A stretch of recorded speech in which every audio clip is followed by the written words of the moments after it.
Boa tarde para todos os presentes e bom dia, boa tarde ou boa noite para quem assistir essa gravação no YouTube. Essa é uma sessão do canal Bioética da Governança, hoje discutindo um tema bem filosófico, bem amplo, que seria sobre a formação dos valores que guiam a vida das pessoas, no plano individual e também no plano social. Na bioética da governança, nós estamos preocupados com aqueles princípios que deveriam guiar a conduta dos governantes. Mas a origem desses princípios acontece na vida de cada pessoa. E o Jackson Sionek hoje está nos agraciando com a sua presença, vai discorrer sobre esse tema, dinheiro e transcendência, do ovo à morte, ou seja, do ovo à morte seria a história de vida de uma pessoa, de um indivíduo. E eu gostaria de sugerir ao Jackson que ele tratasse dessa questão da relação, né, entre o dinheiro e a transcendência pessoal, a evolução em níveis de consciência e de realização das potencialidades da pessoa. Parece que a gente concorda nesse aspecto de que a chamada espiritualidade ela não está descolada da materialidade, então, né, a sociedade está propiciando condições para a pessoa se dedicar à espiritualidade, é importante, né, a questão do dinheiro, mas seria uma visão, eu pergunto ao Jackson, seria uma visão diferente da teologia da prosperidade, que é muito popular atualmente no nosso país, né, nos Estados Unidos. A teologia da prosperidade seria, em resumo, essa ideia de que Deus nos premia com o dinheiro e isso nos traria uma espécie de um passe para uma felicidade numa outra vida, né, numa vida após a morte. Eu pergunto, é essa também a sua visão, Jackson, ou você pensa em outro tipo de transcendência, uma transcendência aqui dentro da imanência, digamos assim, uma transcendência dentro dessa vida terrestre mesmo, né? Eu vou deixar, então, para você tratar dessas questões na sua fala, agradecendo muito a sua presença e também mencionando aqui nossos debatedores, professor Celson, professor José Otávio, professor Luiz Gonzaga, que tem colaborado e constituído, né, a equipe desse canal, com a qual eu estou muito satisfeito e espero continuar contando. Então, depois da exposição do Jackson, eu peço também que o Jackson brevemente se apresente, né, quem é você, né, para quem não te conhece ainda, você é bastante conhecido na área de neurociência, né, mas talvez não em outras pessoas que estejam assistindo não te conheçam ainda, né? E depois da apresentação do Jackson, nós vamos ter um debate livre sobre aquilo que for proposto, apresentado pelo Jackson, certo? Então, eu passo a palavra para o Jackson, mais uma vez agradecendo a sua participação, a sua presença aqui no nosso canal. Obrigado, Alfredo. Obrigado, Alfredo. E destaco uma coisa importante que era legal falar.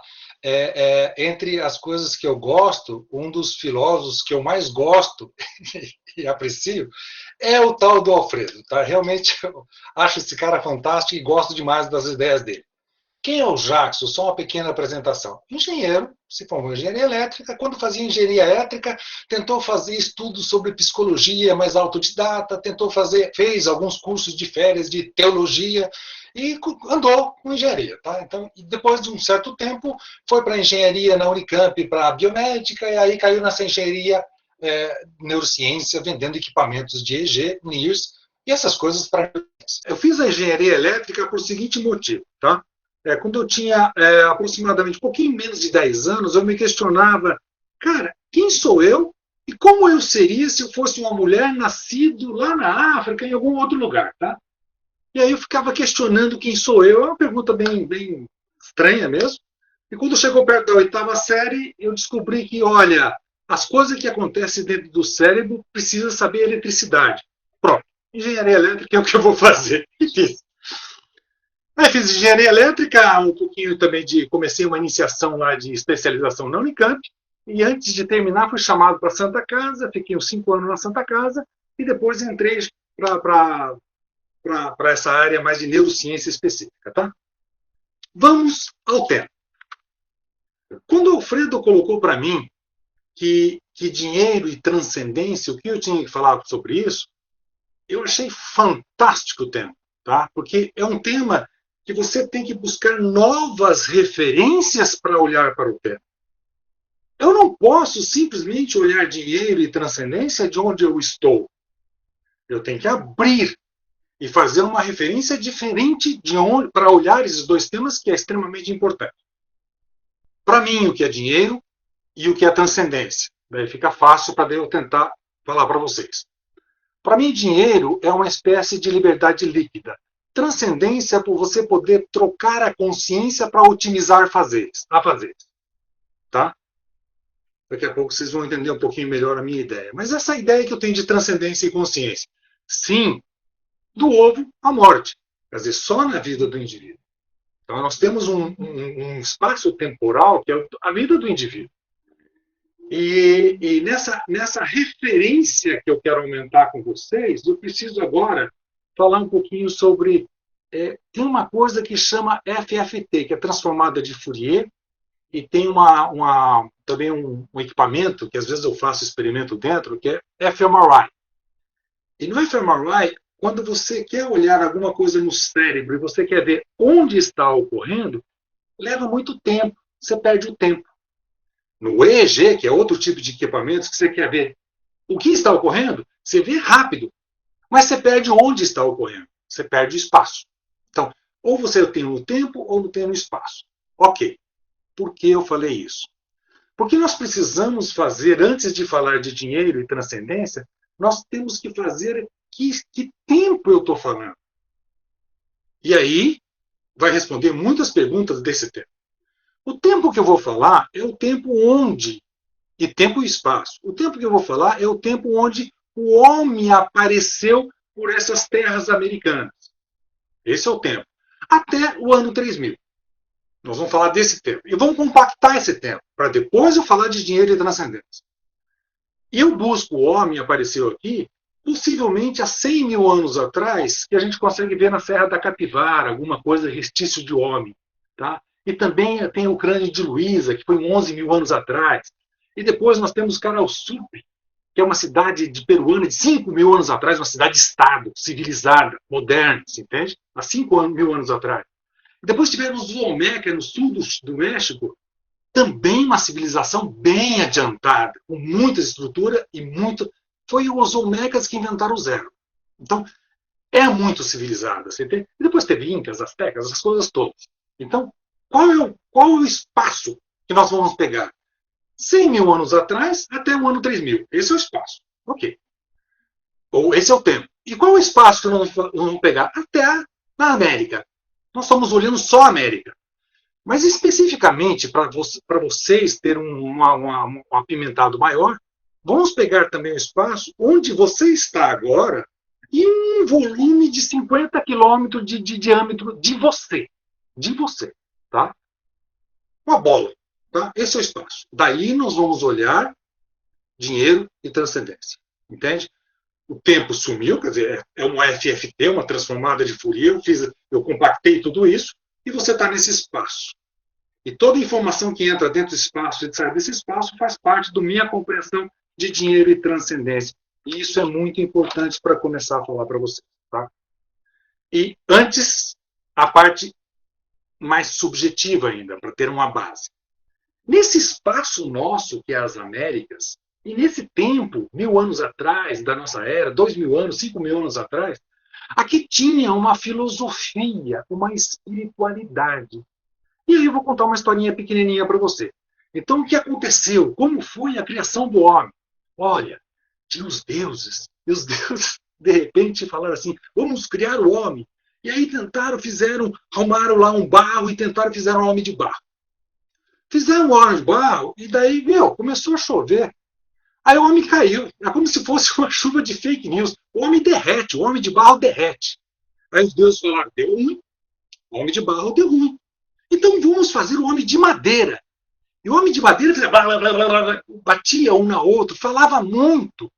Pensava muito, falava muito, nada concluía e só fazia ruído. Não, não, o homem de madeira não está bom. Vamos fazer uma grande enchente e vamos acabar com os homens de madeira.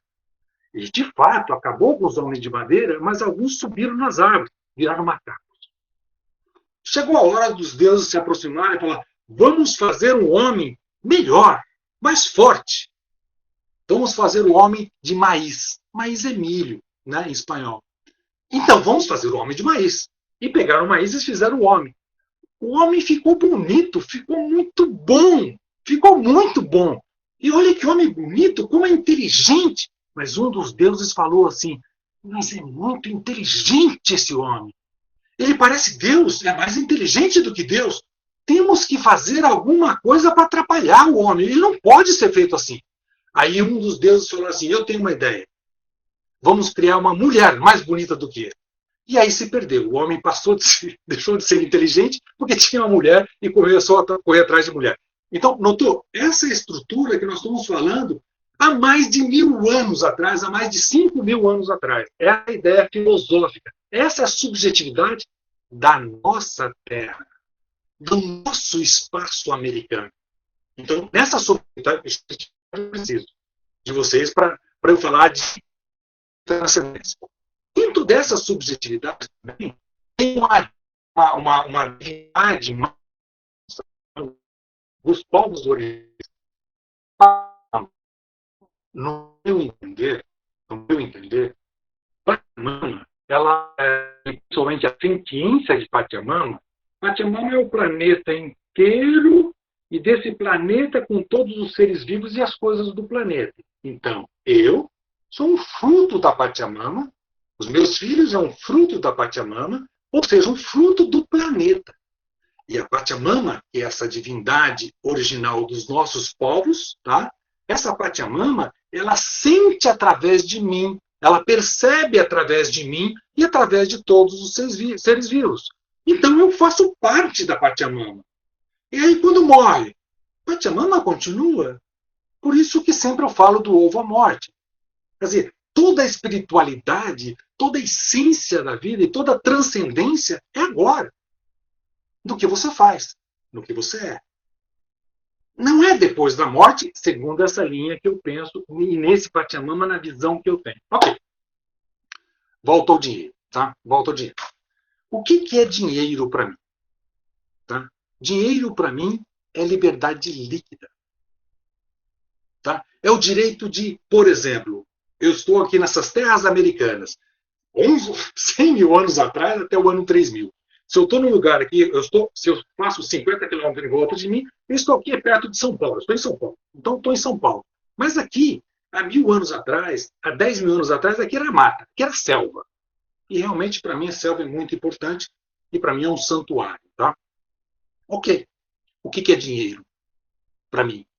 É o direito de eu andar na selva e ver uma fruta pegar e comer. É o direito de eu olhar as coisas na selva. É o direito de eu beber a água na selva, porque a selva é minha. Eu estou junto com ela. Então o direito é o dinheiro é a liberdade de ir e vir. Essa é a essência, esse é o valor do dinheiro. Tá bom, em nossa cultura, num certo tempo, a gente fazia escambo, trocava essa laranja por essa banana, coisas parecidas, até que um tempo a gente começou a colocar moedas. Ok, a moeda representa um valor lá no banco ou em algum lugar.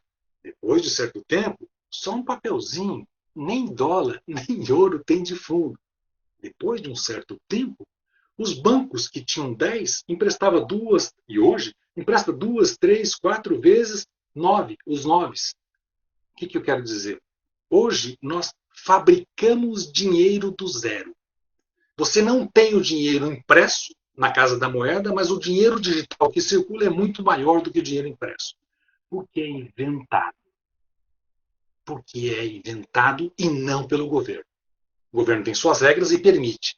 Aí o dinheiro é fomentado e aparece na especulação financeira e nos bancos através de empréstimo.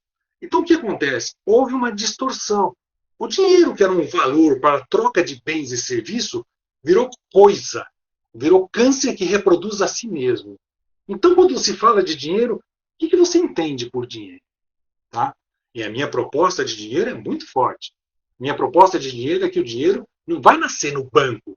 O dinheiro nasce de hora em hora no cidadão. Então, cada cidadão ganha de hora em hora R$ 1 mais FII. E esse dinheiro entra na economia. E se o governo quer fazer uma grande obra, coloca um FII maior e esse dinheiro entra na população, eu faço o recolhimento desse dinheiro através dos impostos dos serviços que eu ofereço e o que o serviço público oferece. Ok, pego esse dinheiro e faço a grande construção. Mas toda e qualquer grande construção, o dinheiro passou pelo povo. Por quê? Porque assim eu dou no povo a liberdade de ir e vir nessa selva. E quem não tem direito, não tem dinheiro, não tem direito. Acabou aquela selva de 10 mil anos atrás que a pessoa, mesmo sem dinheiro, andava na mata. Aqui em São Paulo você não anda se não tiver dinheiro. Então, nós temos que inverter esse processo. Isso está na criação do dinheiro. Nós temos que mudar o processo da criação do dinheiro. Dinheiro se cria no indivíduo. Porque o planeta, a nossa essência de humano é para o indivíduo. Ok. Eu vou voltar daqui a pouquinho aí, mas depois no questionamento fica melhor. Transcendência. Dinheiro e transcendência. Vamos falar de transcendência. A transcendência, para mim, é um processo de você trocar de consciência para o fazer. Não é se fixar numa consciência específica, numa lógica e razão específica para um fazer. É você ter flexibilidade de acreditar nisso para fazer isso, acreditar naquilo para fazer aquilo.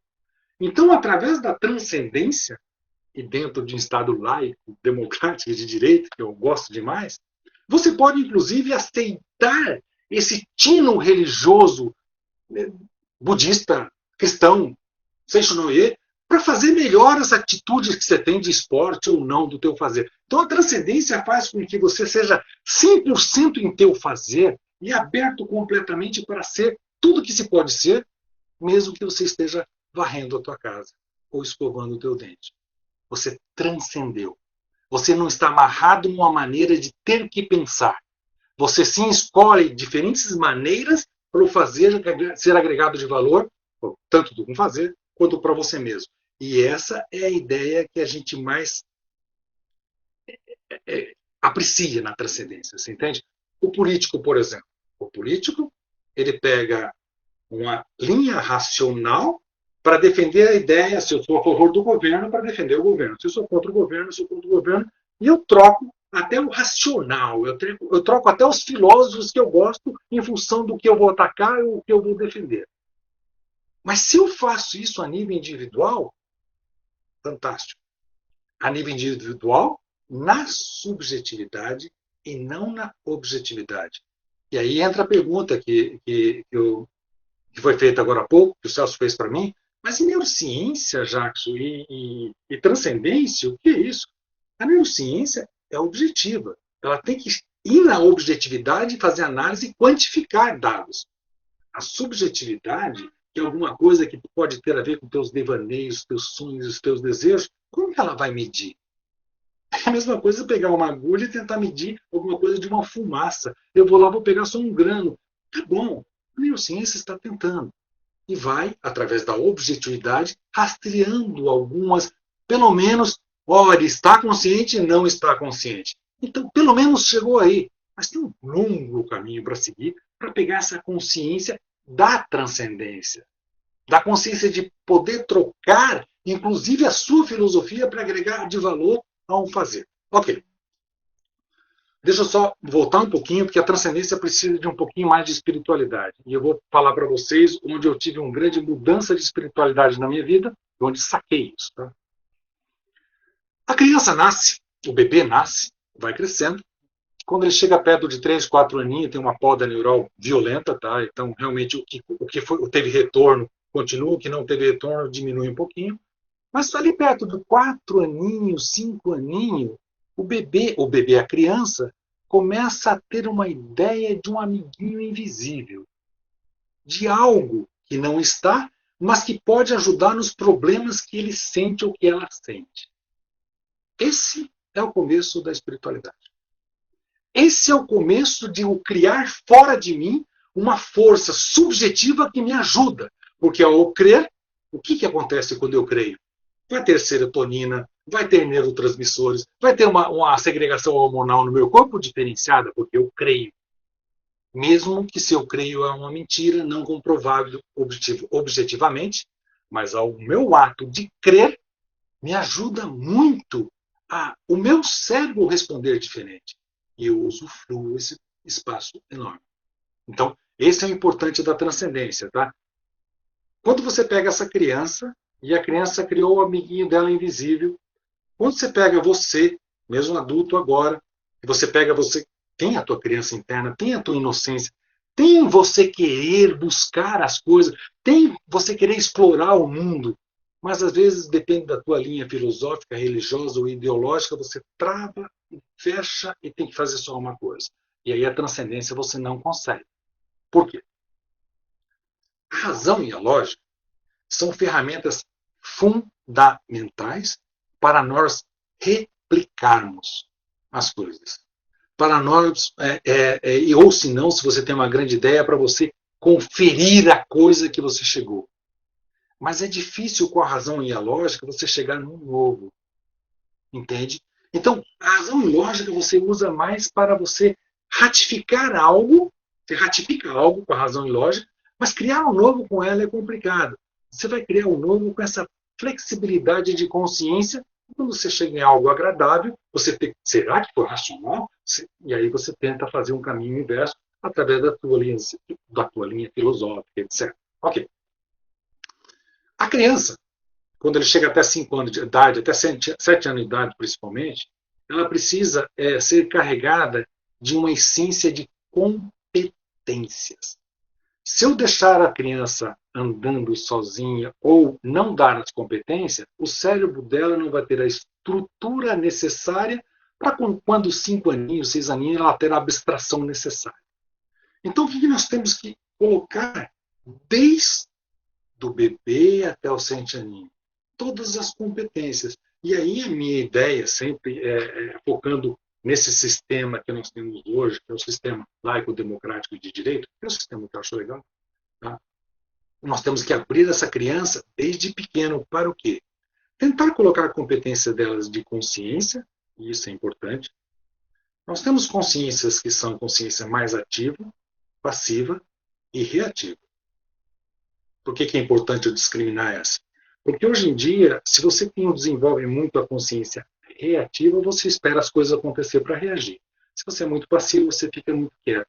E se você é ativo, você simplesmente se produz. Você consegue fazer um novo por você mesmo. Jackson, nós somos filósofos. Por que você está falando isso? Ok. Porque eu estou falando o seguinte. Nesse mundo que nós estamos agora perto de 3.000, tá? Veja só, eu falei de 100 mil anos atrás, vocês não estão perto de 3.000. Nós temos uma nova selva. E essa selva é de dados comportamentais. Essa selva está sendo explorada pela Microsoft, está sendo explorada pelo Google, está sendo explorada pelo Facebook, está sendo explorada pela Amazon e muitas outras. E nessa selva de jogar para as pessoas exatamente o que elas querem, muitas vezes, elas seguem por reação o caminho, o cheiro do que ela gosta. E são carregadas por sistemas econômicos totalmente diversos que não levam para o bem social da comunidade. Elas estão numa selva. E aí entra nessa fala nossa de dinheiro e transcendência, nós temos que deixar as nossas crianças e nós mesmos livres para andar nessa selva digital. Mas ela tem que ter as competências necessárias para não ser engolida pelas feras nessa selva digital. E nós estamos esquecendo disso. Nós achamos que porque as crianças são mais novas, elas estão preparadas para a internet. Não, não estão. Estão perdendo estruturas, inclusive. Porque ela entra nos processos de reativo atrás dos estímulos que recebe e se perdem. E questionam depois os pais, porque os pais realmente não conseguem ver que essa nova era está chegando. Então, essa é a ideia, talvez a ideia mais ampla que eu queria falar com vocês, e fecharia os dois lados, o dinheiro e a transcendência. Deixa eu ver se eu pulei alguma coisa.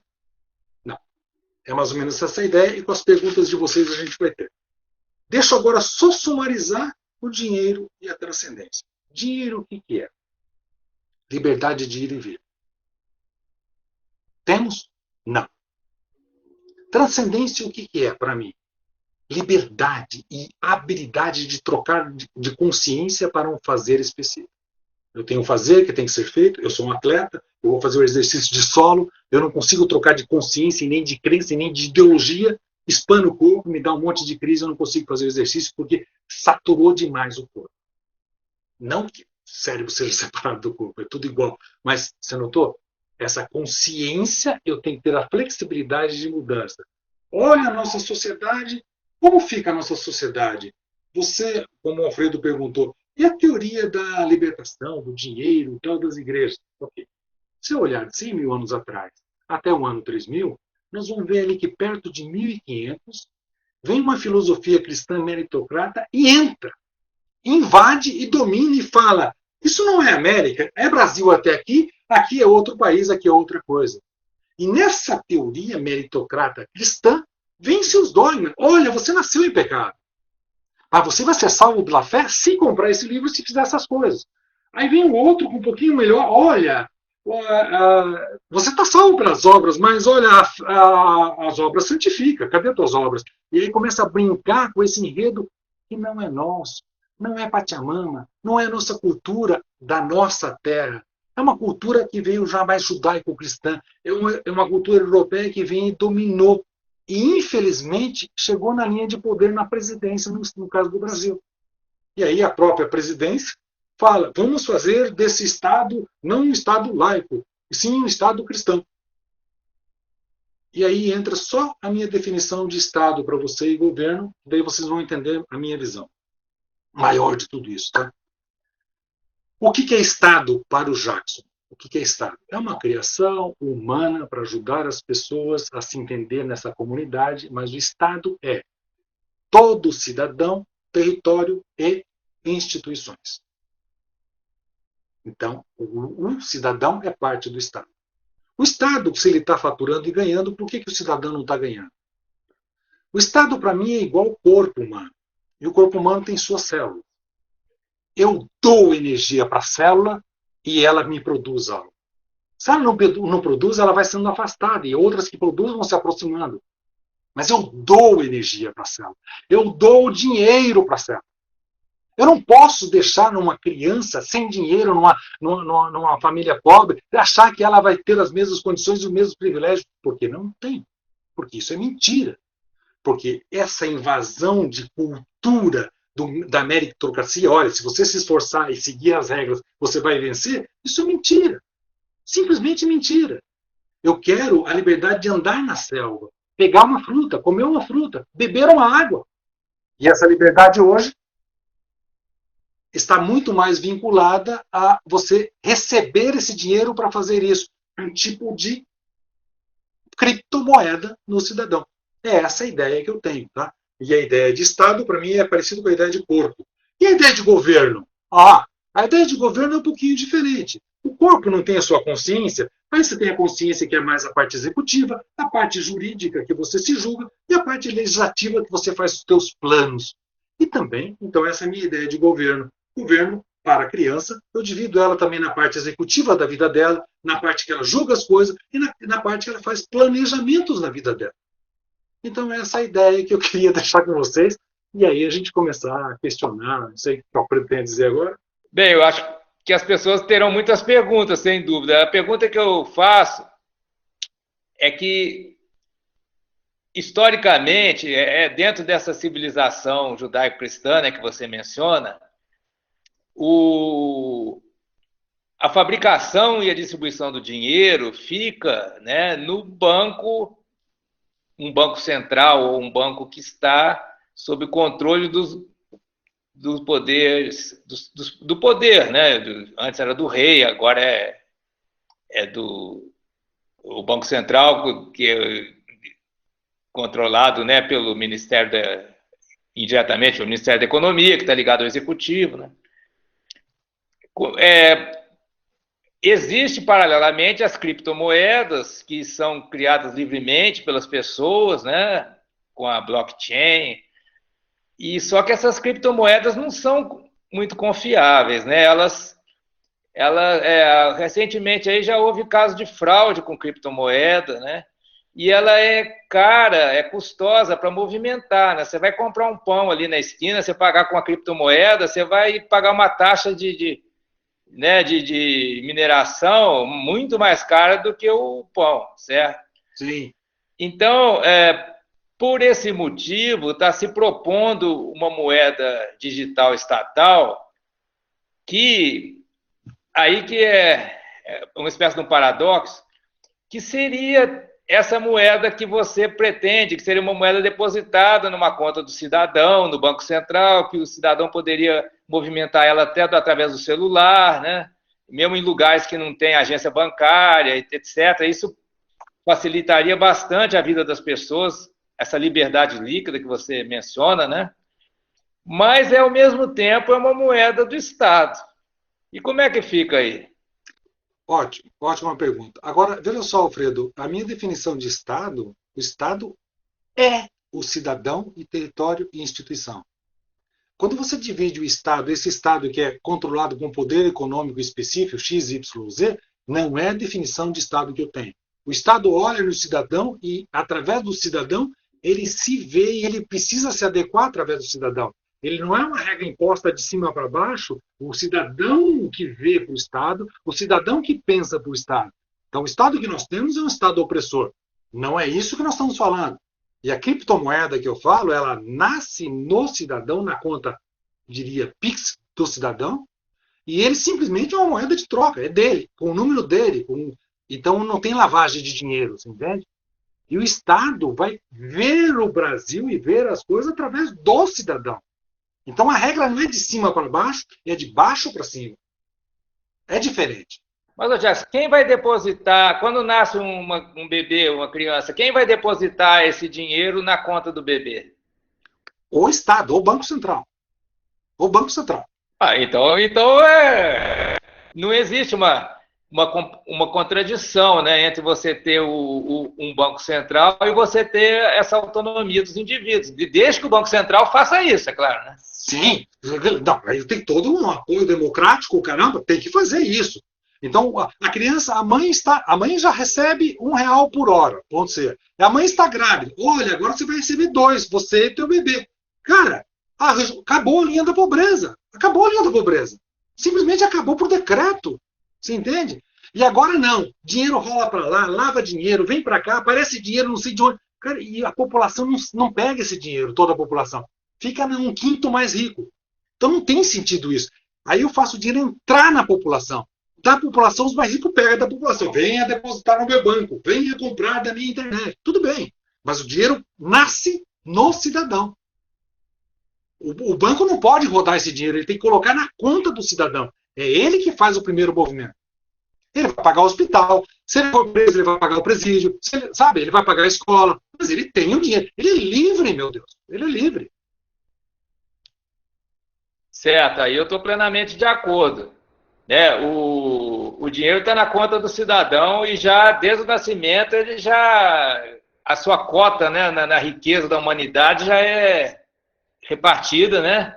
Quer dizer, vamos pensar assim, a humanidade tem uma grande riqueza, né? Então, ao nascer, nós já temos uma cota dessa riqueza e isso é depositado numa conta que o cidadão, a criança tem, ele vai continuar tendo a vida inteira, né? Até morrer. Até morrer, perfeito. E aí, se ela depois quiser colocar tiver um saldo, ela quiser depositar num banco comercial, tudo bem, né? Problema dela. E outra coisa, você quer se aposentar? Faz o privado. Você quer alguma salário, fundo de garantia? Para quê? Você não precisa de fundo de garantia. Então você alivia todas as empresas, você alivia o plano de previdência. Acabou, cara. Acabou. Simplesmente acabou. Aí você tem uma sociedade igualitária e não há esse negócio de privilégio. Cara, quem até os 3 anos de idade não tinha dinheiro nem para comer direito, você vai achar que tem o mesmo privilégio do que o outro? Não é, né? Não é. Perfeito, estou de acordo.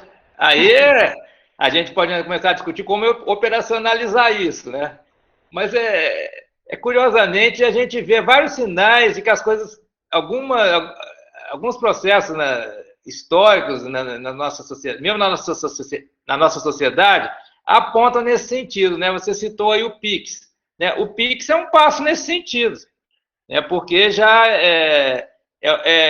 você já tem essa facilidade, né, das pessoas fazerem transações rápidas, diretas, né, de uma conta para outra conta, sem necessidade de intermediação bancária, né? Quer dizer, só tem o Banco Central nisso aí, né? O Pix, ele foi criado no Banco Central, o Banco Central que possibilita isso. Mas, filosoficamente falando, se a gente tem um Estado que eu chamo de Estado popular, mas que corresponderia ao Estado que você, o Conselho de Estado que você está dizendo, quer dizer, o Estado nosso, né, do povo, o Banco Central teria essa função, então não haveria uma contradição entre um poder central, né, e a liberdade dos indivíduos. Mas essa própria concepção que a gente está discutindo aqui, nós estamos transcendendo os paradigmas atuais, porque nos paradigmas atuais você vê as pessoas discutindo assim, ó, ou você vai ter liberdade, uma visão individualista, né, ou, uma competição de indivíduo com indivíduo, o mais forte ganha, o mais fraco perde, é excluído, ou você vai ter um Estado totalitário, né, que vai expropriar os ricos e vai fazer, né, um regime, vai instaurar um regime sem liberdade, etc., né? Quer dizer, então, os paradigmas vigentes são dicotômicos, né? Ou o indivíduo um exagero do papel do indivíduo ou um exagero do papel do Estado, né? Mas a superação disso seria, né, um Estado que é popular e que propicia, né, através do dinheiro, a liberdade individual. Então, não haveria contradição entre a liberdade e um papel do Estado, né? É um papel mediado pelo dinheiro, né? E aí a gente também pode lembrar as ideias de renda básica, renda cidadã, que circulam por aí, e que poderiam também ser um passo nesse sentido, né? Não é ainda o ideal, mas pode ser considerado um passo, né, para a gente chegar nessa utopia aí que você... Utopia realizável, né? A renda cidadão, para ela tem uma ajuda e tem um martírio para quem está no limiar um pouquinho acima e não ganha, ele foi injustiçado, você entende? E quem ganhou e não merecia, acha que está logrando o governo, e honestamente, nós somos dono do país. Cadê o nosso rendimento do país? Cadê o dinheiro do nosso petróleo? Cadê o dinheiro da nossa mineração? Quer dizer, o cidadão é dono do país e ele não recebe o rendimento do país? Ele é dono dessa empresa. Você vê um Estado, se eu sou o Estado, minha célula, qualquer cidadão, tem que receber meu rendimento. Eu torturar essa pessoa e olha, vou dar uma Bolsa Família para você, agora eu vou ganhar teu voto. Cara, dá um tempo. Você entende? É um direito do cidadão o rendimento do país. De hora em hora, e sempre falo de hora em hora mais FII também, para ele saber que esse FII ele flutua com o nosso câmbio de dólar a confiança no nosso país, entende? Aí o cidadão vai ver que o FII aumentou, o FII diminuiu. Poxa, aumentou porque o presidente está fazendo a coisa certa, diminuiu porque está falando besteira. O FII está diminuindo porque o presidente fala besteira. E aí você fala, gente, esse presidente não serve. Por quê? Porque meu FII, de hora em hora, está diminuindo. Notou? Então eu dou para o cidadão a possibilidade de ter uma consciência internacional, uma visão de economia internacional, de câmbio, de não sei o quê, de confiança no Brasil, com uma moeda. Quando você fala da moeda, é uma criptomoeda na conta do cidadão, com o nome do cidadão rastreável no cidadão. Não pode ter duas moedas, é uma moeda. De hora em hora para cada cidadão. Então é uma quantidade bolsal de dinheiro no mercado. É uma enxurrada de dinheiro para levantar a economia, você entende? Aí os detalhes da proposta, né? Como o ditado, né? Como se diz no ditado, né? O diabo está nos detalhes. Os detalhes são difíceis e cada proposta que você faz, aparece alguém criticando um aspecto ou outro. Então, talvez seja bom, por enquanto, a gente não querer detalhar muito, porque a gente abre o flanco, né, para as críticas, mas eu acho que no básico é isso aí, né? Olha, Jackson, para mim é uma grande surpresa ouvir o que você tem falado aí, né?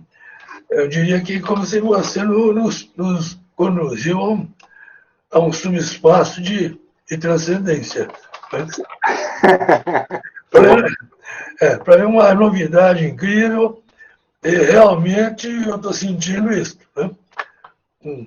Um subespaço de transcendência que você fez aí, né? Porque você falou de tudo que você falou do ovo até governo, né? De um local até o internacional. E eu diria, como você está propondo um negócio desse aí, parece que um banco central que ajuda a garantir ao recém-nascido um dinheiro que a mãe dele, que ganhava uma certa unidade, teve que dobrar porque tinha um outro. Né? Então, com isso aí, francamente, o seu trabalho tendo sucesso ao ponto de influenciar a comunidade, os meus votos para você não ir para a cadeia, né? Porque eles vão pensar, olha aí, um comunista de 64, é preciso ter um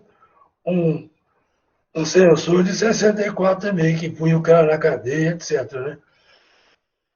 Porque está distribuindo a coisa, né? Aliás, segundo as necessidades de cada um, né? Está distribuindo assim, né, já? Mas o Celso, não é distribuição, Celso. Não é distribuição. Não. É mérito. É o rendimento da empresa que eu sou dono. Não é distribuição. Certo. Bom, mas é que em relação ao atual, seria, porque atualmente não é. O pessoal chega, pega aquilo ali, pronto, fica para ele, não distribui. Por exemplo, nós estamos vendo agora, a educação deixou de empregar 20 bilhões de reais, etc. Muito dinheiro está sendo retirado das universidades e jogado onde? Né? Fundo eleitoral, etc. É inacreditável, né? Simplesmente. A gente acredita no que está aí levando tinta. Né? Bom, então a primeira observação é essa aí, que isso aí é um espaço de transcendência, porque quando você mostra aí essa questão da liberdade, você está confundindo, eliminando, você está pegando o que resulta do dinheiro. Você está dizendo que resulta liberdade. Né? Resulta liberdade. Né? Agora, eu acho muito interessante, por outro lado, o seu seminário, é que dá para fazer um diálogo incrível com a neurociência. Sim. Porque nós podemos pegar tudo que você falou aí e falar, agora eu vou fazer uma leitura neurocientífica disso. As duas leituras são muito importantes. Essa maneira, esse palavreado, de ser muito importante para filósofos, linguistas, psicólogos, etc., economistas, todo mundo precisa disso aí. Né? Você tem tudo sistêmico amplo, né? Porque agora eu, como sou um humilde físico, né? O que é que eu vou pensar? Eu vou arranjar um jeito de falar isso que você falou aí, num ponto de vista de termodinâmica, né? Como é que o dinheiro produz essa liberdade toda de movimento, etc.? Ele viabiliza um jeito de você contar com energia. Sem o dinheiro você não conta com energia. Às vezes que você precisa para viver, e muito menos para fazer uma transcendência, entre aspas, né, de ir além. Por exemplo, eu tenho colegas, né, que se aposentaram, e ele e a esposa dele então tem um bom salário na universidade, né? Então tem um colega que ele fica mais fora do Brasil que no Brasil, né? É sócio do Metropolitan, etc. Bom, então ele tem uma liberdade de movimento, de frequentar ambientes, de consumir coisas, porque sem dinheiro não teria isso, não. Né? Sim. E veja bem, se ele resolvesse estar aqui a Nova York, a NATO, né, ele ia gastar muito mais energia. Na verdade, Você pega aí um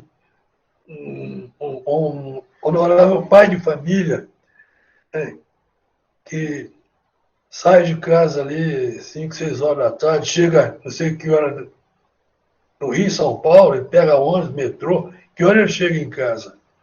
Na hora que ele chega lá, as crianças estão dormindo e eu tenho que levantar no outro dia que horas? Então a mobilidade dele acaba com ele, né? Agora, um sujeito que tem dinheiro, né, ele pode ficar dormindo né, e o chofer dele fala, oh, está na hora, né? E em vez de levantar às 4h30 da manhã, ele pode levantar às 8, etc. Né? Bom, o que eu quero dizer, então, que a explicação disso aí, então, se eu vou pegar lá na origem da origem, né? Porque eu estou ousando fazer eu não me atrevo a dizer que estou fazendo uma teoria, mas tranquilamente eu posso dizer que estou montando uma teoria. Muita gente fala que está fazendo uma teoria, mas na verdade ele está montando uma teoria. Por exemplo, quando eu pego todo o conhecimento que eu consigo pegar de neurociência, certo? Mas numa física, de físicos mais competentes do que eu, certo? Agora, se eu posso juntar essas coisas para entender o ser humano, o que eu estou fazendo? Eu estou fazendo uma montagem. Então, eu estou fazendo uma montagem que chama física da neurociência cognitiva, do que toma consciência na terceira idade, etc. O que eu quero dizer, então, é que esse espaço aí, muito neurotermodinâmico, se esse espaço científico não existe, então que ele passe a existir agora. Eu estou pensando assim, fenomênicos neurotermodinâmicos. Tudo vem daí. Quando você acha que você está muito satisfeito porque falou alguma coisa, fez um discurso brilhante, a sua satisfação ela vai residir lá na sua cabeça, no conforto que você tem, na homeostasia, né? Daí que você tranquiliza, quer dizer, muitas vezes você precisa de um espaço aí que é conhecimento, teoria, etc, etc, né? Aí você acha que você está fazendo tudo para a teoria, mas não. Você viabilizou uma forma de dar um conforto para o seu cérebro, etc. Né? Não sei se... Vê se dá para ler isso aí. God. The God Place in the Brain, de Matthew. Como é que é o título? God Place in the Brain. The God Place Lugar in the de Brain. Deus no cérebro. Matthew Alper. Eu posso mandar isso depois aí. Né? Bom, esse livro é muito elogiado. Né? E eu não me animei a ler ele todo, não, porque ele tem pouca neurociência para o meu gosto. Né? Mas, assim, inclusive, é o seguinte, em vez de dizer o lugar de Deus no cérebro, não, ele ocupa o cérebro todo, é sistêmico. Né? E o lugar não é só de Deus, não. São de coisas que nós inventamos. Por exemplo, eu fui muito bem doutrinado aí pelos jesuítas, né? Daí, muito novinho na vida, eu peguei a noção de céu, eternidade, Deus, né? Mas isso foi elaborado do cérebro.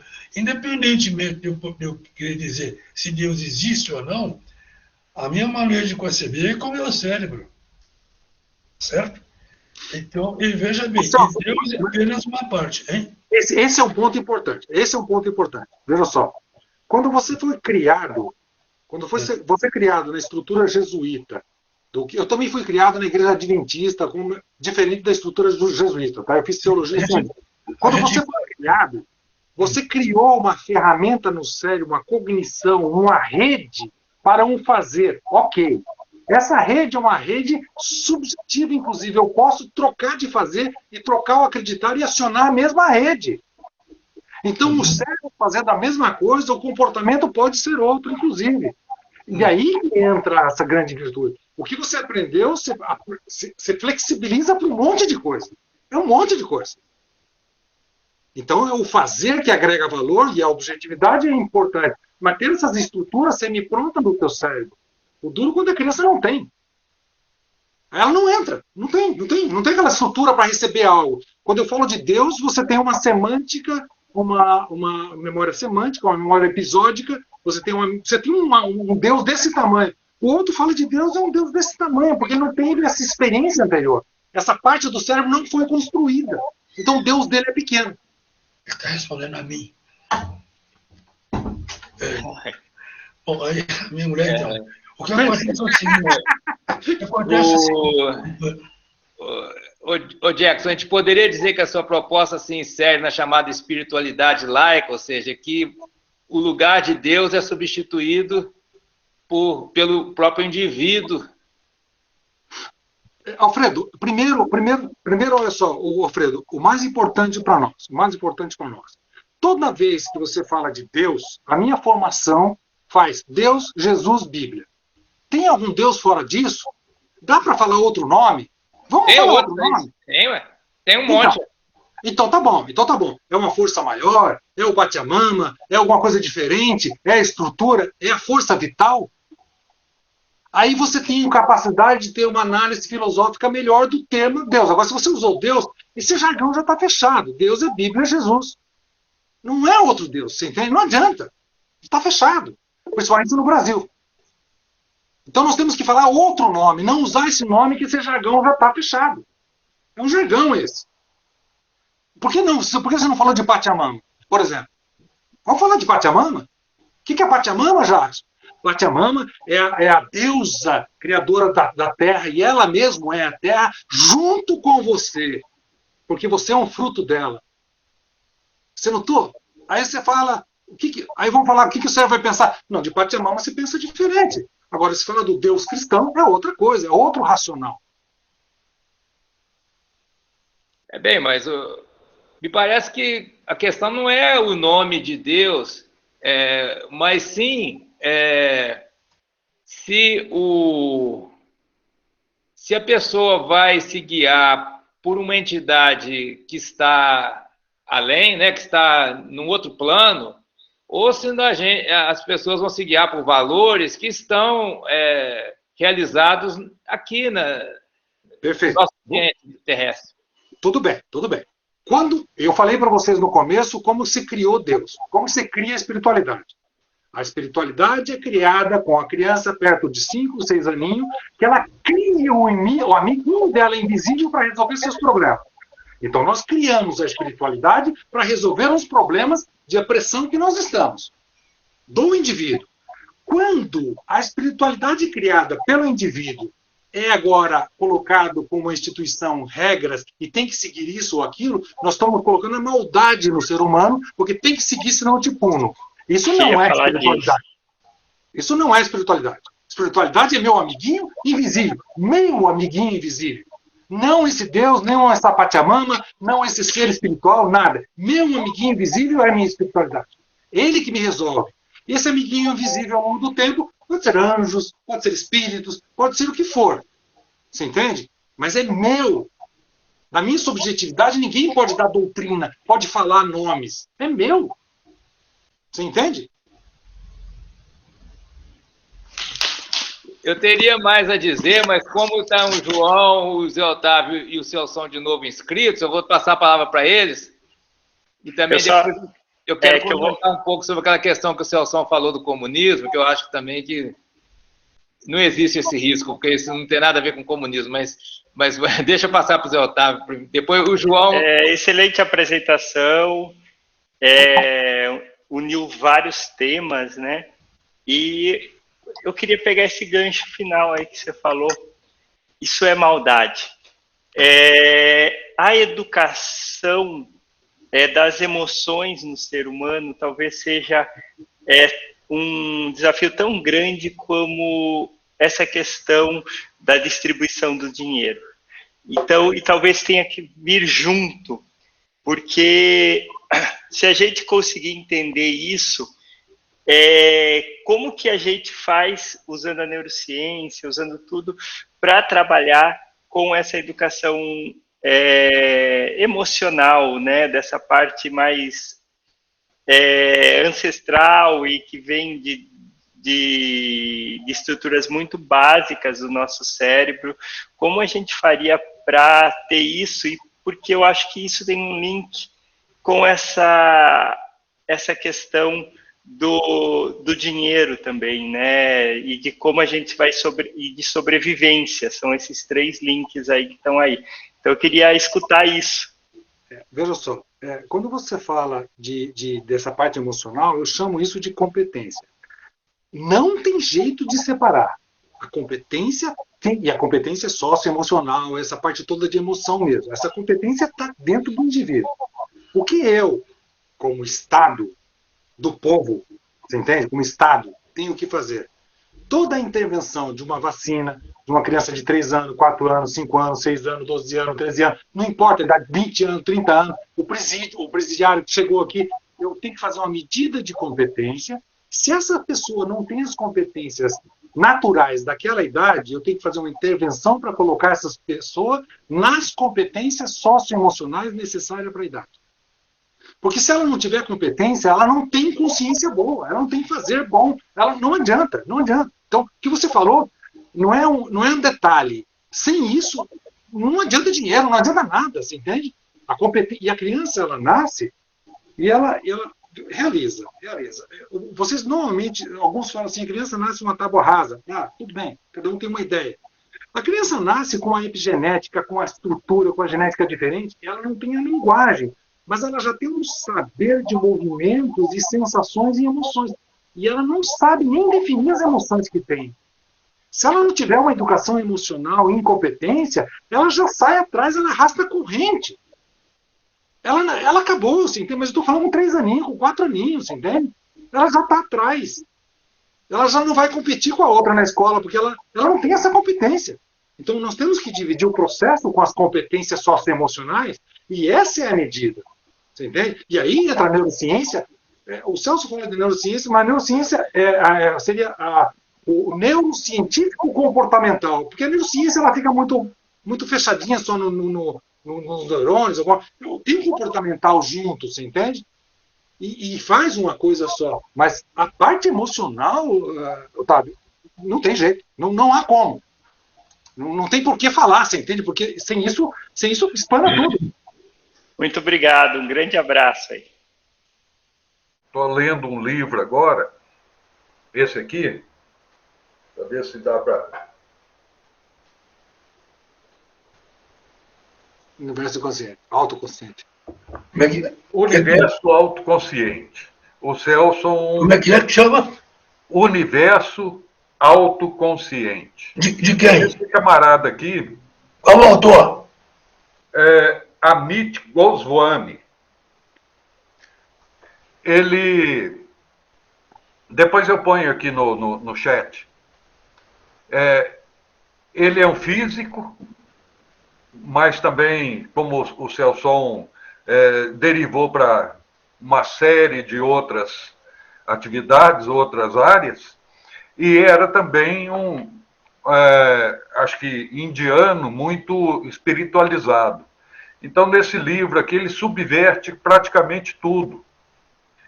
Ele diz que a realidade não é a matéria, é a consciência.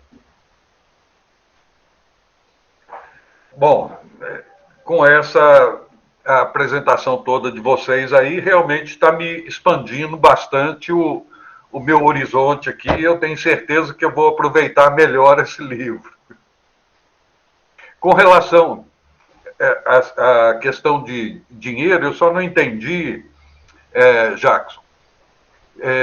Parece que você propõe uma moeda de um país e cada cidadão que nasce já recebe lá o seu quinhão para que ele possa levar a sua vida. O que eu falo, você falou de consciência, e eu tenho uma definição de consciência que às vezes ela é um pouco complicada de digerir, mas já que você está lendo esse livro, você vai gostar dela, tá? Consciência, para mim, é o movimento que se percebe ser. Esse movimento que se percebe ser é um movimento de energia, de átomos, de moléculas e tal, que se movimenta e, de alguma maneira, no estado de consciência, você se percebe aquela consciência. Quando você está em grupo, igual nós estamos em grupo e falando, a consciência que emana aqui é uma mistura desse todo o nosso movimento meu e de vocês. Então, a consciência que percebe ser, ela se percebe ser no espaço, às vezes, coletivo. Então, tem uma consciência do coletivo, tem uma consciência do indivíduo, mas a consciência, para mim, é um movimento que se percebe ser. Só. Quer mudar a consciência? Coloca um pouquinho mais de álcool, coloca um pouquinho mais de açúcar, coloca um pouquinho mais de música, menos de música, e essa consciência muda, e a tua transcendência muda um pouquinho, porque a transcendência, para mim, é você poder flexibilizar consciência, usar consciência como ferramenta, e não deixar a consciência criar um eu e se fixar no eu. Então, a consciência, você troca de consciência, ela troca de eu. Olha que bacana, então essa é a consciência. Quando você falou de o governo dar o dinheiro, é um dar que tem a base com o meu modelo de Estado. O meu modelo de Estado é corpo humano. Como corpo humano, o Estado tem suas células, o Estado tem seus órgãos, tá? Pulmão, rim, coração, sangue, mas o corpo humano dá energia para a célula trabalhar antes dela trabalhar. Então, o Estado vai ter que dar a energia para as células que são o seu cidadão e esperar deles o trabalho. Entende? Essa é a ideia. Só que esse dar é que o Estado, como governo, ele tem o seu rendimento e passa para a sua célula, que é o cidadão. Entende? Natural. Seria uma criptomoeda colocada na conta do cidadão desde que ele nasce até ele morrer. De hora em hora. No caso, seria R$1 mais um FII. De hora em hora. Entende? Esse cidadão, o dinheiro no mercado entraria se não fosse pelo cidadão. Então, todo o dinheiro que rodar no mercado, você sabe, passou pelo nosso cidadão. Não tem dinheiro que não passou pelo cidadão, porque o dinheiro é criado no cidadão. Aí o que acontece com o capitalismo? Né? Uau, o criador de dinheiro são pessoas, é o cidadão. É ali que é o centro do capitalismo, o cidadão. Porque é ele que cria o dinheiro. E o capitalismo é o capital, é o dinheiro. Um sistema como esse não poderia incentivar uma explosão populacional? Essa pergunta ela é muito válida, tá? E ela tem base num viés que nós temos dessa informação meio com esse viés da meritocracia, de que as pessoas podem ser, de viés judaico-cristão, que as pessoas é má por natureza, é o pecado. Ela é má, ela nasceu em pecado. Se eu fizer isso, vai dar explosão populacional. Se eu fizer isso, só vai ter aproveitadores. Você entende? Por isso que no começo eu fiz uma expansão para você, uma referência, de 100 mil anos atrás até agora. Você entende? Porque nós estamos num momento em que o humano passa a ser mal. E isso não é verdade. Você entende? O humano tem seus benefícios e nós temos que aumentar a competência no humano, e a mãe vai saber que ter 15, 20 filhos, ela vai deixar de ter o tempo de vida dela bom também. Então nós vamos ver que a competência vai aumentar e nós vamos nos surpreender com o bom que somos. E deixamos de ser por opressão social, principalmente do Estado, que não vê isso. O Estado pune. Hoje o Estado pune. Não é um Estado que é nosso. Entende? Vai inverter o processo. Então o processo educacional vai mudar. A consciência de que o homem é mau vai sumir. Todo mundo tem seu dinheirinho, pode ir, pode vir, não tem nada. Se você roubou, o teu dinheirinho pode simplesmente diminuir de grau, porque agora você vai ter uma correção. Não é uma punição. Você vai ter uma correção. Cara, você tem o teu dinheiro, por que você está roubando? Entende? Vai mudar muito a lógica. Você tem. Agora não, você não tem e eu te puno ainda quando você tenta roubar. Cara, está muito invertido. É muita pressão para o indivíduo que não tem. Para quem tem, está tudo bem. Mas para quem não tem, é muita pressão, você entende? Então nós temos que enfiar na mão do indivíduo o dinheiro. Que é dele. É dele o dinheiro. Ele é dono do país. Eu sou dono do país. Cadê meu dinheiro? É uma lógica diferente, né? Que o comunista vai dizer que é capitalista, o capitalista vai dizer que é comunista, mas não é nem capitalista nem comunista, né? Porque está se enfatizando ao mesmo tempo a liberdade, né? o direito do indivíduo e também o papel de um Estado popular para criar o dinheiro e a conta, né, e fornecer esse dinheiro para o indivíduo. Então,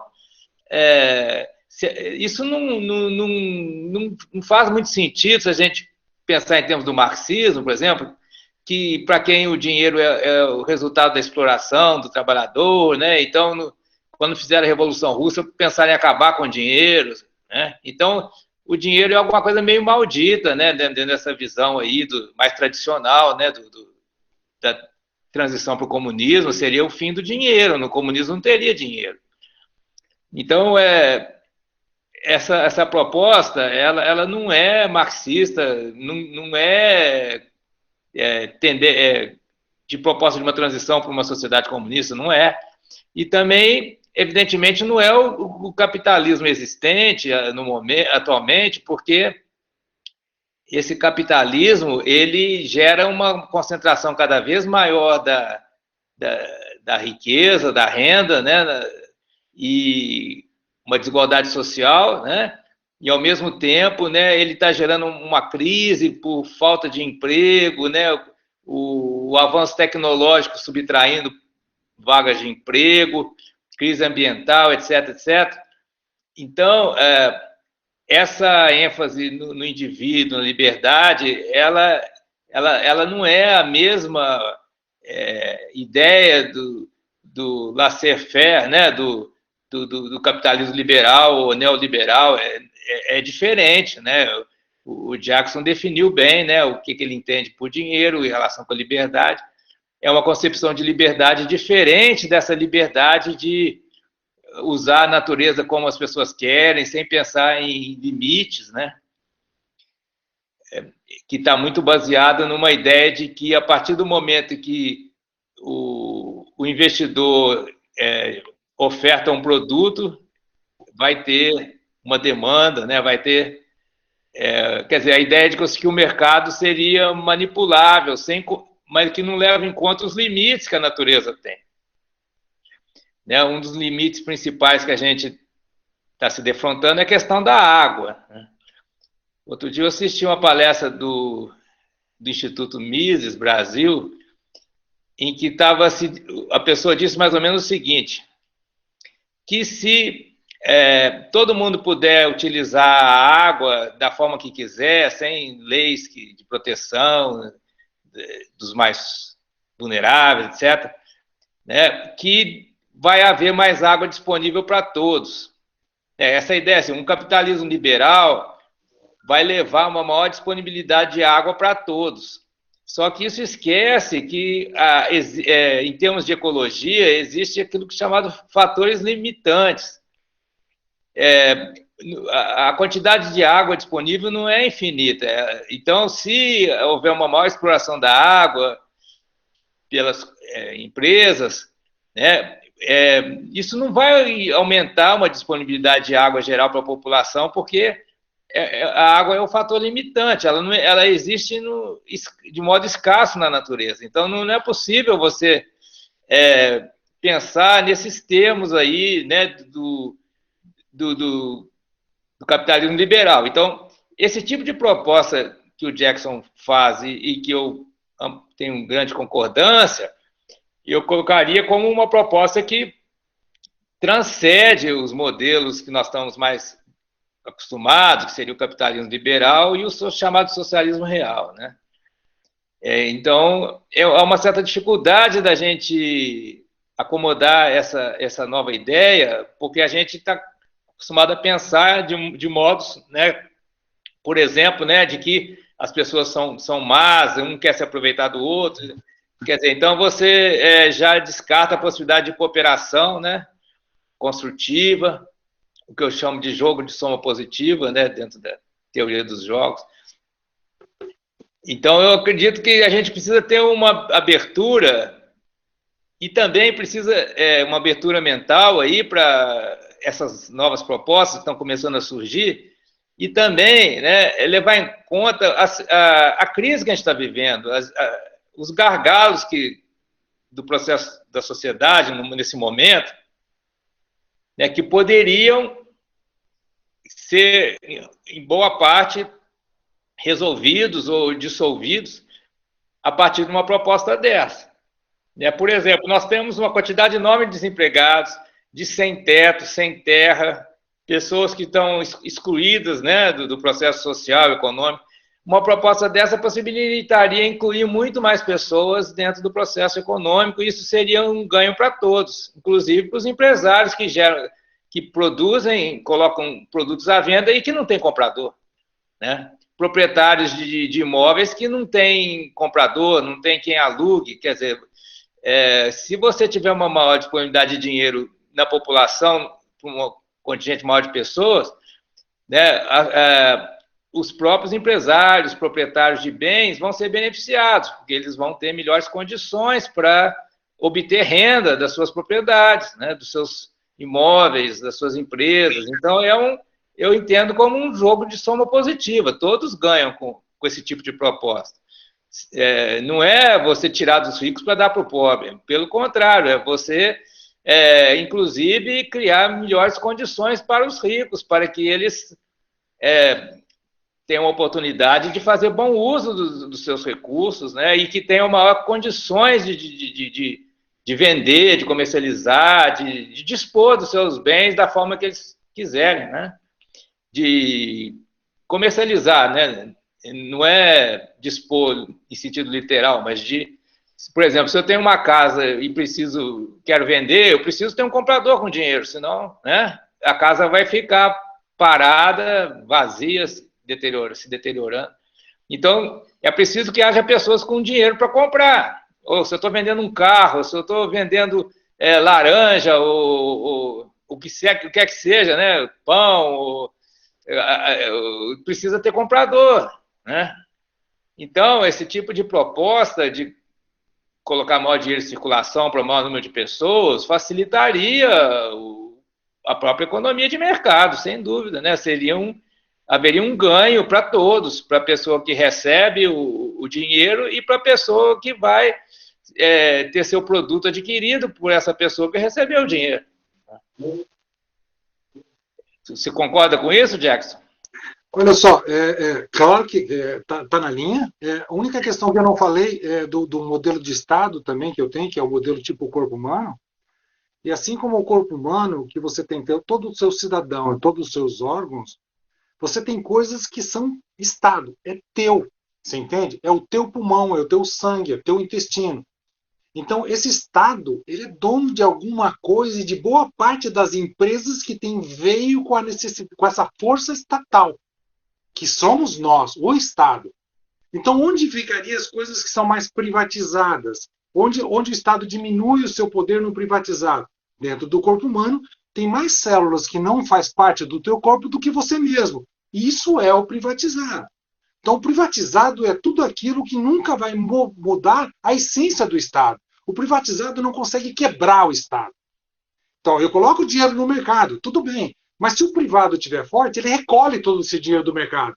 Então, nós temos que ter alguns regulamentos de Estado e algumas empresas estatais, ou com porcentagem de pelo menos 40% de algumas empresas, para regular isso. Porque se eu deixar para o privado só vai monetizar. E aí vai acabar a água, vai acabar a energia, vai acabar tudo. E o privado simplesmente vai embora, muda de país.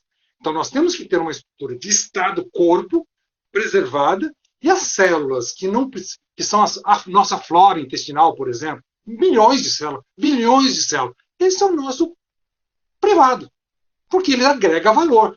Onde não agrega valor, o Estado está firme. Ele não vai ser despedaçado. Por que eu estou falando isso? Porque também, Alfredo, é muito importante que nós estamos encarando uma nova selva agora. Uma selva de dados comportamentais. Essa selva, o nosso Estado não está preparado. E essa selva colocou o nosso presidente atual, colocou o Trump, colocou o Putin e vai colocar outros. É uma selva digital. O Estado tem que ser democrático de verdade e com poder de soberania maior. Não deixar influências digitais inundar o Estado e trocar a política por influência digital. Entende? É uma outra selva que nós estamos falando. Então, vamos lá, volta. Você tem dinheiro na população, o dinheiro circula. Você tem que fazer esse Estado também, toda Vocês falaram muito de florestas. Nossas florestas não estão interligadas. São ilhas quase mortas, com exceção do Amazonas. Nós temos que interligar todas essas ilhas e deixar a mata ciliada do lado dos rios. Se eu deixar o privado, ele não vai fazer isso. Ele vai explorar e a água vai acabar. Então, nós temos que ter uma diferença também muito no regulamento desse Estado e saber, olha, o Brasil precisa de água, o Brasil precisa de energia, o Brasil precisa de algumas coisas que são básicas. Sem isso o Estado quebra? Quebra. Então isso não é privatizado. Se privatizado, 40% ainda é do Estado. E se der problema, toma conta. O Estado vem e toma conta para resolver o problema. Então, a mistura do processo que eu falo coloca dinheiro na população, muito dinheiro, né, porque cada um vai ter o seu dinheiro, o dinheiro circula, é de verdade, mas junto com o que o rapaz saiu agora há pouco falou, com competência. Porque se a população não tiver competência, a consciência fica distorcida e ela é inundada pelo meio digital. Eu perco a soberania nacional através de invasão por meio digital, através de Google, Facebook, através de Twitter. Eu perco a soberania. Então nós temos que ter mais cuidado também, não é só colocar esse dinheiro e deixar, porque as grandes empresas monetizam e colhem. E uma das coisas que eu falo, que eu gosto bastante da ideia, é se você quer especular, se você quer apostar na bolsa, se você quer fazer o seu dinheiro, fazer alavancagem, o Banco do Brasil, e aí eu gosto no que o Guedes falou, em breve nós teremos uma conta em dólar. Coloca o teu dinheirinho em dólar e vai especular em dólar. Aqui é criptomoeda nacional, é na conta do cidadão, ninguém especula esse dinheiro não. Esse dinheiro é real, você entende? Porque se eu começo a especular, eu quebro a economia também. Um ou outro tem muito mais dinheiro e dá inflação. Então nós temos que saber regular o mercado também. Para isso precisaria um economista pensar nisso. Porque senão dá alavancagem de dinheiro e recolhe o dinheiro. O privado vai recolher esse dinheiro muito rápido, você entende? Mas uma observação seguinte, para começar, o Jackson falou uma certa limitação da neurociência, que ela depende muito de medidas, etc. Não, mas eu acho que ele é bem assim, a neurociência tem um espaço mais amplo, né? Porque inclusive tem uma propriedade fundamental do sistema nervoso central, que é a imaginação, né? A capacidade de fazer símbolos, etc. Isso aí confere uma transcendência para essa neurociência. Ela não é. Não existe limitação instrumental. Né? Outra coisa é o seguinte: essa discussão está brilhante, a teoria está brilhante, mas a gente tem umas questões angustiantes aí. Né? Eu acho que tem que passar por ser humano, a natureza do ser humano nessa brincadeira, porque para fazer isso aí, a gente tem que se perguntar o seguinte: qual o nível de honestidade é necessário para das pessoas para se fazer isso aí? Porque se você tiver a questão do Estado, o que os políticos podem fazer do Estado? Esse aqui é um negócio meio desconcertante, né? Você imagina o presidente do país, há um certo tempo atrás, a imprensa não deixa de repetir, né? Ele falando contra a vacina. Nós vimos ele falando contra a máscara, o uso da máscara, com base em alguém que ele leu, etc., né? etc., etc. Então, essa é a questão do nível de honestidade mínimo necessário. É questão, né? Bom, infelizmente, Jackson, a gente não pode fazer o diálogo com a neurociência tão promissora. Espero que a gente volte a ter esta oportunidade. Eu queria ver o que você mede no laboratório, etc., né? Como é que você pode observar circuitos neurais, porque através deles, né? Bom, essa questão de Deus agora é o seguinte: eu estou insistindo na colocação que eu fiz inicialmente, e nós podemos nos perguntar o seguinte: de antes de Cristo até hoje, quantas noções de Deus, quantos deuses foram concebidos? verdade? Você mesmo falou em vários aí que fizeram aquelas, né? Mas que estão historicamente bem registrados, né? A gente tem que se perguntar como é que o ser humano, como é que isso pousou na cabeça do ser humano. É um pouco de.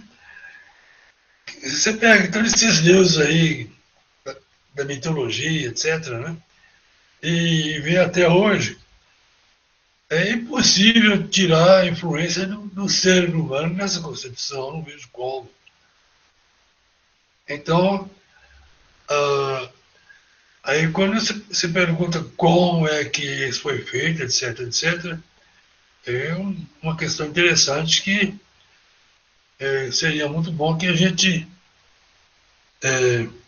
voltasse a falar sobre o assunto, que é muito interessante por aí. Porque um livro que eu acho muito interessante, do Hopper ali, né? The God Place in the Brain, mas esse lugar não é só de Deus, não. Outras coisas mais, inclusive a transcendência, eu diria. Né? Mas eu acho que esse diálogo ele é muito rico e só será útil a gente poder ter oportunidade em frente. Por favor, suas considerações finais, conclusão. Pronto. Você pediu para eu falar sobre dinheiro e sobre transcendência. Tá? Dinheiro é liberdade de ir e vir. Um bebê que nasce tem que ter essa liberdade. E a transcendência é o direito de mudar a consciência como quer, mas desde que siga dentro do Estado laico, democrático de direito. Então, eu tenho a parte subjetiva variável, mas a objetividade da vida continua. Então, é só isso que nós conversamos hoje. Como que eu facilito essa criança ter liberdade e como que eu possibilito ela trocar de consciência como ela queira, mas ela vai agir dentro do Estado laico, democrático de direito. E está na transcendência. Agora, a partir do momento em que eu imponho que ela tem que fazer isso, acreditar nisso ou naquilo, eu impuso regra. Ela pode reagir contra a regra e a maldade começa. Então, eu acho que essa é a consideração final. Toma cuidado com as regras impostas nos outros e em você mesmo. E toma cuidado também com uma coisa que se chama empatia. Empatia é uma coisa que a gente tira uma pessoa do final da fila e coloca em primeiro lugar. Empatia não é bom. O bom é compaixão. Nós temos que ajudar as pessoas onde elas estão. E não tirar as pessoas do lugar dela achando que você está fazendo um prêmiozinho. Então a transcendência é você viver o todo no agora. E se a gente permitir que os outros façam isso, será fantástico. Cada um na sua, né? Tá bom, muito obrigado. Então, agradeço a todos pelo debate e vocês se inscrevam, por favor, no nosso canal, né? Vocês que estão ouvindo essa conversa, né? Estão convidados a se inscrever no canal para estar acompanhando todas as nossas atividades e serão muito bem-vindos.